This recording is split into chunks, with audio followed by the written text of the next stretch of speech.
Now you're watching New Indian TV. எனக்கு அன்பான சகோதரர்களே, ஆண்டவர் இயேசு கிறிஸ்து நாமத்திலே உங்கள் அனைவரும் வாழ்த்தி வரவேற்கிறேன்.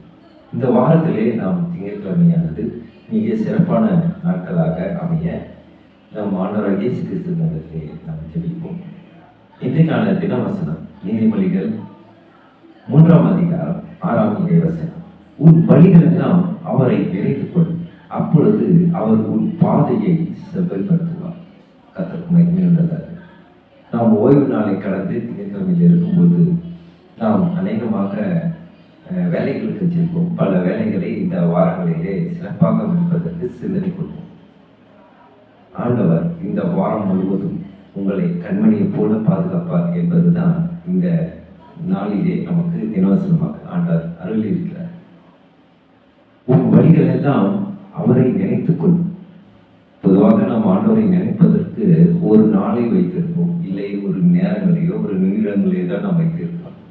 ஆனால் சதா காலம் அவரை நினைத்து நாம் நம்மளுடைய உலக காரியங்களை செய்யலாம். அப்படி செய்யும்போது என்ன என்ன ஆசீர்வாதம் கிடைக்கும்? அந்த வேலைகளை வெற்றிகரமாக செய்ய முடியும்.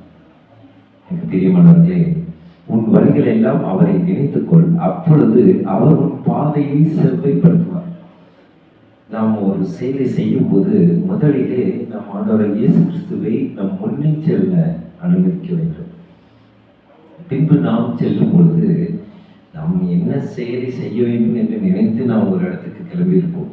அதை சிறப்பாக ஆண்டவர் இயேசு கிறிஸ்து முன்னாடி அதை செய்து முடித்திருப்பார். முன்னாடியே அந்த அந்த செயலிலே வரும் வெற்றியை முன்கூட்டியே அதை வெளிப்படுத்துவார். இப்படிதான் என்னோட வாழ்க்கையில கூட எந்த ஒரு விஷயமாக இருந்தாலும் சரி, ஆண்டவர் இயேசு கிறிஸ்து நான் முன்னே செல்ல விட்டு முன்னே போகிறதுக்கு நான் அனுமதித்திருக்கிறேன். என் வாழ்க்கையிலே நான் தீர்மானம் எடுப்பதில்லை, ஆண்டவர் இயேசு கிறிஸ்து தான் தீர்மானம் எடுத்து ஒவ்வொரு திசையும் எனக்கு காட்டுகிறார். ஏனென்றால் அவர் தான் நமக்கு சரியான பாதையை காட்டும் ஒரு அருமையான நண்பராக இருக்கிறார்.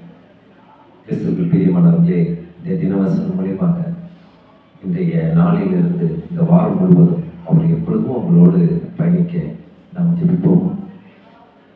சுதந்திரத்தாவை துதிக்கிறோம். எங்கள் அன்பு நேசரையப்பா, இந்த தினவசனம் மூலியமாக நீர் எங்களோடு பேசின தயவுக்காக நன்றி தகவல். அப்பா, நீதிமொழிகளில் சொல்லப்பட்டது போல எப்போதும் சிந்தித்துக் கொண்டிருப்பது தான் எங்களுக்கு ஜீவன் ஆண்டவர்.